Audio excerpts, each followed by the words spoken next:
Ladies and gentlemen, welcome back to the Catholic Citizen. It's so great to have you back with us where we cover this week's news from a Catholic perspective, this man's Catholic bias perspective nonetheless.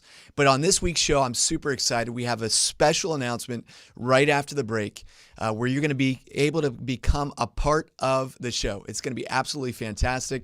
But I'm also going to be talking about crime, the virus, bishops, and the Eucharist, all in just a minute. It's going to be a fantastic, absolutely awesome, powerful, amazing show. We'll see you here in just a sec.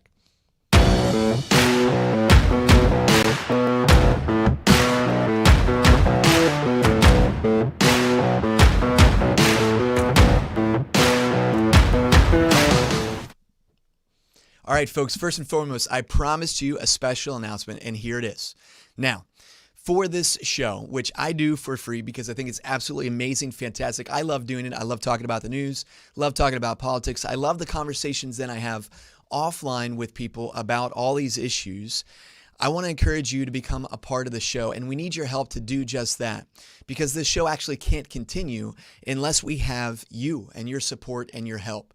So I want to encourage you to become a citizen of heaven and become a part of our Patreon community that we're inviting you to help support us in just small little ways, not only spiritually, continue to pray for the show and pray for the success of the show, but also financially. If you like the show, if you like listening to the show, you want to see it continue, I need your help.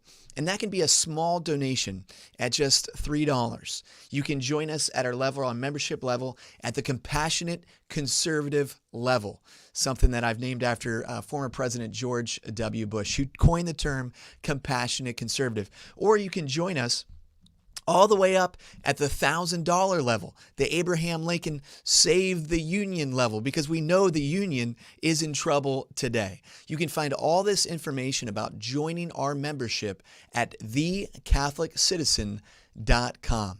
So please join us. I mean, you can join us at the huge level. That's the $500 level for President Donald Trump. I mean, there's a lot of different levels. There's some great levels. There is the smooth politician level, $50 with Marco Rubio. So if you can support us on a monthly basis, even as cheap as $3 a month, that would be hugely helpful, folks. $3 a month is actually less than $1 a show. I produce every month 4 shows. So if you just join on, it doesn't pay me a thing, folks. All it does is make sure that we can keep the lights on and keep the show going. So I encourage you, join us today at thecatholiccitizen.com. Go right now, click for a cup of coffee, $3 compassionate conservative level. All right, secondly, one way that we've been able to keep the show going is these tremendous, amazing people at Casa Bea Cleaning. So if you haven't supported Casa Bea Cleaning yet, please do so. These are amazing people who keep both your home and your office super clean, COVID-free, whatever it may be. Casa Bea Cleaning is the cleaning company for you. Heck, they're kind of just like family. They're coming over this year for Christmas dinner because I love Casa Bea Cleaning. They're not even going to clean. I'm just going to feed them because that's how amazing they are. Please support Casa Bea Cleaning today. All right, on today's show. All right, here we go. As always, we have the magic right here. But today, I'm going to speak to you from my heart. Because I want to speak. No, I'm just kidding. I would never do that. I got the show right here. All right, number one, ideas have consequences. One of the reasons that I was so hesitant about going out there and supporting this movement called Black Lives Matter. Fine with the phrase, Black Lives do matter. But this movement, Black Lives Matter, is because you know what I do? When I see a popular movement rise up, I go to the website. I figure out, well, what are these people all about? And they told us right up front. They've since removed it off their website, but they told us right up front that they are about basically destroying the nuclear family with mom and dad and kids. They're about destroying that. That was part of their mission. They were also about defunding the police. And so major cities across the country, including in Baltimore, then former city councilman President Brandon Scott said, quote, "I am proud to lead a city council that took the first step to responsibly reduce Baltimore's budget dependence on policing." He's now the mayor of Baltimore. Fast forward a little bit, folks, and 37 businesses have threatened to stop paying taxes unless Scott addresses the surging crime in that city. But it's not just in Baltimore, folks. It's all across this country where you saw the defund the police movement rise up and cities and councils actually defund the police. Atlanta, their homicide rate up to 58%, up 58% than what it was before. Philadelphia, up 37%. Portland, the homicide rate in Portland is up 533%. We can't defund the police. The police keep us safe. Shootings in Chicago, they're up 18%. Shootings in Los Angeles, upward 51%. And New York City, where they defunded the police by billions of dollars, up 64%. Folks, ideas have consequences. And we can't just jump onto a popular movement, whether it's Black Lives Matter or whatever it may be, and think that defunding the police or bashing the police is going to be helpful. Number one, when you defund the police, that means there's less police actually on the sidewalks, on the streets, able to keep us safe. Number two, it sows distrust in the community. When you think the police are the problem, you're much less apt to call the police. And crime rates, homicides, shootings, they're all going up through the roof. Our police are vitally important. It's time to get rid of this silliness. Number two, virus samples are missing.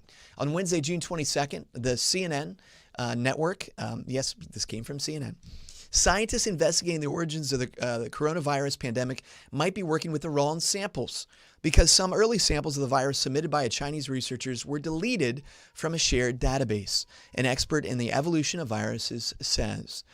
Jesse Bloom, a researcher at the Fred Hutchinson Cancer Center in Seattle, said he found genetic sequences taken from the early COVID cases in China that were deleted from a U.S. National Institute of Health database. All right, now the rest of the article, despite calling him an expert to start, they go to try to discredit him the rest of the show. But folks, what happened to these early samples of the virus? It's kind of scary to me that this suddenly disappears, right? We're trying to study what is the origin of this. And, even mainstream media, CNN and others, have been forced to say, oh yeah, maybe it did come from a lab, but now some early samples are missing. Whew. Number three, men and women's sports. All right, let me start with a quote. G.K. Chesterton once wrote that when you deny the supernatural, it is only a matter of time before you deny the natural. When you deny the supernatural, it's only a matter of time before you deny the natural, because everything that is natural, everything that is ordained and is law, natural law here on earth, it comes from a divine source. That is God himself. So when you deny God himself, you will eventually deny that which is natural. And that's what we're doing with this whole transgender discussion. And again, it's not about not loving people, not caring for people, not compassionately wanting to love people struggling with gender dysphoria. Look, I don't judge anybody. I don't think they're any less than I am or anything of that nature. And I want them to live full, happy lives. Anybody who's struggling with gender dysphoria. I sympathize with people who have mental or physical disabilities. I mean, my dad was completely paralyzed in his life from the neck down for the majority of his life. And it was difficult to live with a disability. Difficult to live with a mental illness like my father had with depression. I mean, he thought about taking his life multiple times because the depression, anxiety was just so bad. He experienced panic attacks, something that I've experienced as well. So I sympathize with people who are struggling, whether it's physically, mentally, whatever it may be. But we do them a disservice. Look, we do my dad a disservice if I would have just kept telling my dad every day, yeah, Dad, despite you being paralyzed, literally, you can walk. Get up and walk, Dad, because you can actually walk. He physically could not walk. I'm not going to tell my dad something that is physically not true, but that's exactly what we're doing in the transgender debate. We're saying, yeah, I understand you're struggling here, but you can be a woman. Go ahead. And in most of these cases, actually, it's males trying to transition into females. It's called gender dysphoria. It's a dysphoria, folks. BMX freestyle rider Chelsea Wolfe, who qualified as an alternative to represent the U.S. at this year's Summer's Olympics in Tokyo, said last year that her goal was to win an Olympic medal so I can burn a U.S. flag on the podium. Why does she want to do this? She's concerned about the U.S. and our treatment of trans people. So she wants to join the Olympics so she can win and then burn a U.S. flag. Do you understand that it's the United States of America that enables you to express an opinion, to have free speech, to be able to say these things, and you want to burn the very flag of the country that you're going to represent? If you want to go to China and try to speak freely about things, you want to represent their country, you're going to be killed. You're going to be imprisoned. The United States of America is a beacon of free light, and how dare you speak in such a way that you want to burn the United States flag on the podium, the very country that has given you the ability to be a BMX freestyle rider to go to the Olympics. Then you have New Zealand weightlifter Laurel Hubbard made history Sunday when she became the first openly transgender athlete chosen for the Olympics. At 43, Miss Hubbard is nearly twice as old as many of her competitors. So this is, again, a male who now has qualified as a female for the Olympics in weightlifting. Folks, have we lost our mind?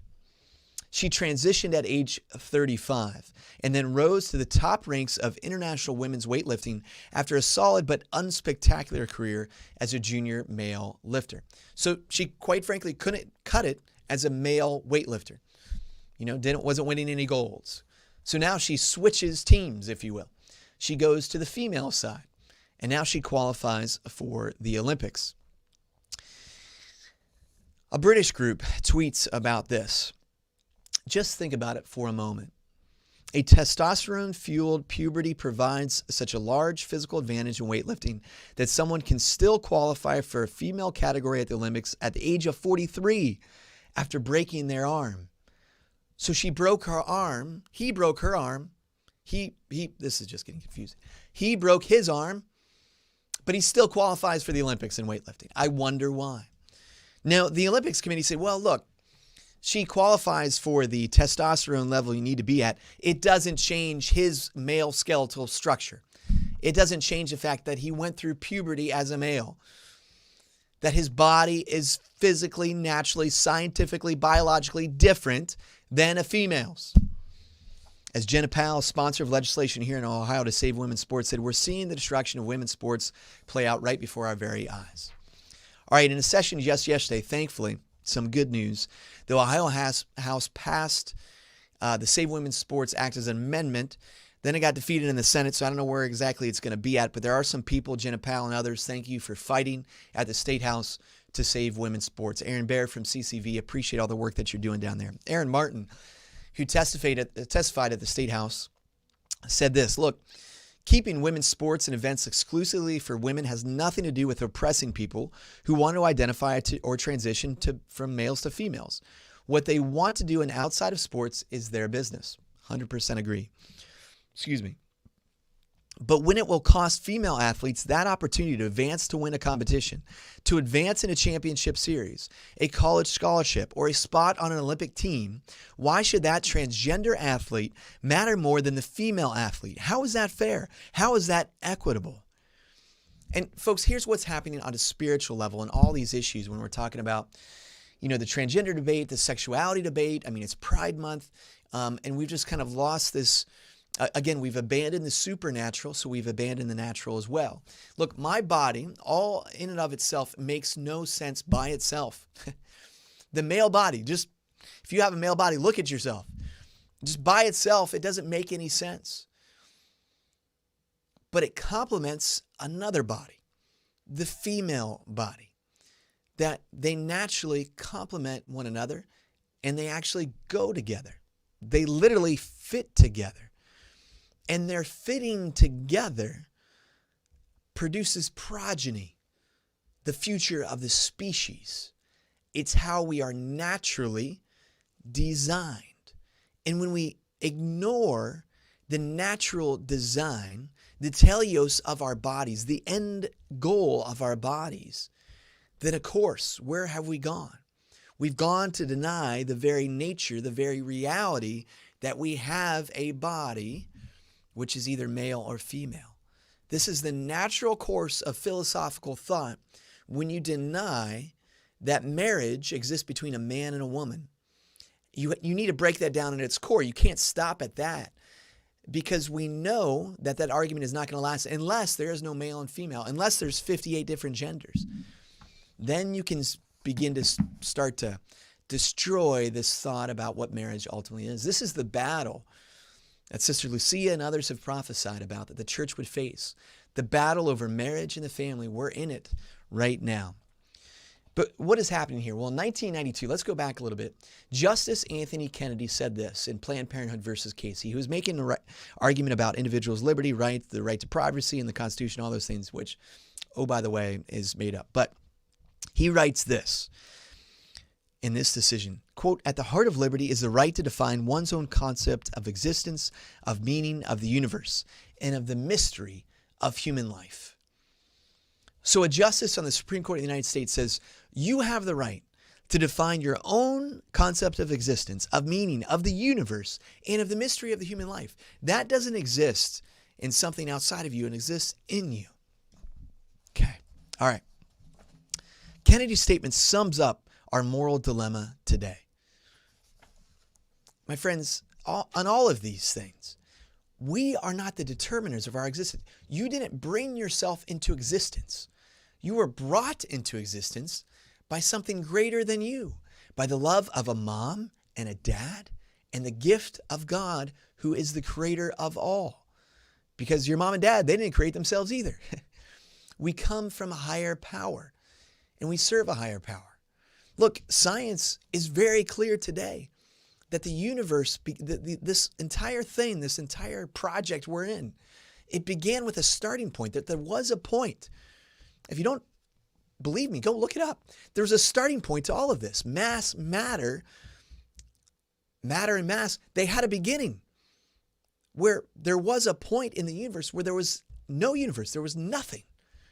But then something began. There are so many scientists who are now coming to faith and a belief in God because we've advanced so far with our understanding of the universe and metaphysics. All right. So look, we don't have to choose between 58 genders that Facebook presents us because God gave us 2. Look, you don't have to come out and identify as gay because God made you great, just as his son or daughter. Find your primary identity in that. That's if you're a Christian, that's where our primary identity is. It's not in flying a certain flag, it's in flying the flag of Christ. And look, when it comes to all this race discussion today as well, look, we don't have to judge people or identify by our race either, because God gave us the same color of blood. Folks, we need to return to the supernatural, which will educate us then on the natural. All right, number 4, amazing story. I'm running out of time here. All right, 5 more minutes. We'll wrap this up. Or calling, am I doing good? Can we just keep going? All right, here we go. Number 4. Don't give up on life. Don't ever give up on life. The world's most premature baby, according to the Guinness World Records, has just celebrated his first birthday after being born 5 months early. In case you weren't keeping track, a baby's normally in the womb for 9 months. Born 5 months early at 11.9, not pounds, 11.9 ounces. That's a fraction less than a can of soda. That's how much this little baby weighed. All right, what's his name here? Richard Scott William Hutchinson. What a name. Okay. All right, so he's 11.9 ounces when he's born. The doctors told his dad, Rick, 0%. Your son has a 0% chance of surviving. No chance.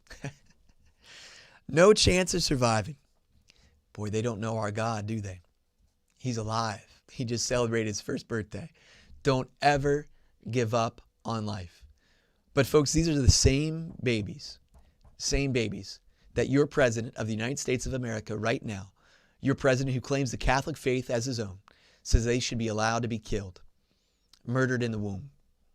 And that's why, number 5, our U.S. bishops need to step up. Look, they're forming this document on the Eucharist, and that is the main focus of it. The reality is to address all Catholics. The reality that most Catholics don't believe in the sanctity and holiness of the Eucharist anymore. And when the United States Conference of Bishops put out, a press release afterwards saying, look, the media's got this wrong and so on and so forth, they had a question and answer period. And they said, look, the question was, are the bishops going to issue a national policy on withholding communion from politicians? They said, no, there will be no national policy on withholding communion from politicians. They continue. My question is, it's already in Canon 916 that a politician who's supporting this intrinsic evil should not be receiving the body and blood of our Lord and Savior Jesus Christ. Why can't there be a national policy? Look, we exist today where you have a Catholic president who's ordering his embassy in Rome to fly the LGBT flag right outside the Vatican, who's ordering the FDA to go ahead and send abortion pills over the male to women seeking abortions, who's ordering all his legislative affairs there in Congress to not acknowledge the Hyde Amendment, keeping your and mine taxpayer dollars from funding abortion. He's said that he supports abortion through all 9 months of pregnancy. And he's a part of a party right now that it does not believe in passing legislation that would protect babies born alive from a botched abortion. How can we not have a national policy that says individuals of this nature that support killing innocent children should be denied that which is holy? Now, people might say, oh, here you go. You're making it political. The Eucharist is political. Folks, you know what? The Eucharist is political. It's the most political thing there is. And look, the other side, Ted Lieu, a member of the Congress from California, he said this, look, dear USCCB, I'm Catholic and I support contraception, a woman's right to choose, treatments for infertility, the right for people to get divorced, the right of same-sex marriage. Next time I go to church, I dare you to deny me communion. So the other side's already made it political, folks. So you can't escape that reality. But as Flannery O'Connor once said, if the Eucharist isn't political, to hell with it. Now, why does she say that? I'm like, oh gosh, that's tough words. Look, the Eucharist is Jesus Christ. And here's why it's political. In the ancient world, when the Romans would go around, they would greet each other. They would greet each other with this: Caesar is Lord. That way you knew which team you were on. You were acknowledging your emperor in Rome. So when these early Christians, they come out and they start saying, Jesus Christ is Lord, King of heaven and earth, that is a subversive, antagonistic statement which got them killed. Literally killed. But today, we're cowering behind, well, we don't want to seem political. Look, all things should be ordered towards that which is the penultimate experience of human life, that which is the Eucharist, that which is Jesus, the author of life himself. Don't take my word for it, though. Kenneth Craycraft, he is the James J. Gardner Family Chair of Moral Theology at Mount St. Mary's Seminary and School of Theology down there in the Archdiocese of Cincinnati. This is what he writes. The Eucharist is fundamentally and inextricably political. It cannot be separated from its political claims or implications. It creates a polis, the city of God. Indeed, it is the ultimate political claim, relativizing all other politics and subordinating all other claims of political loyalty to itself. Thus, the Eucharist makes ultimate demands on those who claim to be ordered by it. Love of the Eucharist defines the people of God, and it differentiates those who are defined by other loves.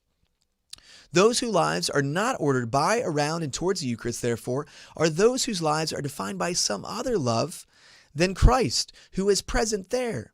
Rather, their lives are ordered by the earthly city, manifest in this case by variously partisan political identity or individual radially sovereign conscience. So what is he saying here, folks? He's saying this. The Eucharist is the source and summit of our faith. But it's not just the source and summit of our faith. It's the source and summit of all of life for every single individual. Whether you're a Buddhist, a Muslim, an atheist, the Eucharist remains because it is Jesus Christ. It is the way, the truth, the life for everybody. It's the way that we go to the Father. It's the way that we receive eternal salvation. Jesus says in John 6, unless you eat of the flesh of the Son of Man, you have no life within you. But what are we saying today? That the sign, the source and summit of our faith can be received by individuals who believe in the killing of innocent children, babies in the womb. Look, this goes beyond just what an individual bishop believes or says. This goes to the core of our church. And if the bishops want us to believe that the Eucharist is sacred, holy, and set apart, let's live it. Let's act like it. And let's tell those individuals, politicians or otherwise, that if they want to approach the altar of God to receive Jesus in his body and his blood, his soul and divinity, that they better not have blood already on their hands. The blood of unborn children, to the tune of 62 million in this country since 1973. And look, folks, I'm all for dialogue. But President Joe Biden has been in political office for 50 years. 50 years of supporting the killing of unborn children. So yes, draft a document on the Eucharist, on Eucharistic renewal. Keep the focus there. But in that document, make it clear that if you're a politician or otherwise, don't approach that altar with blood on your hands. Folks, thanks so much for being on The Catholic Citizen with me this week. Please join us at thecatholiccitizen.com today. $3 will keep this show going. Thank you so much. God bless you. We'll see you next week. This show and all media on Awaken Catholic is made possible by the Awaken Nation and the Hallow app. The Awaken Nation is a community of people like you who support all things Awaken for as cheap as a cup of coffee a week and get access to exclusive content. Learn more by visiting Awaken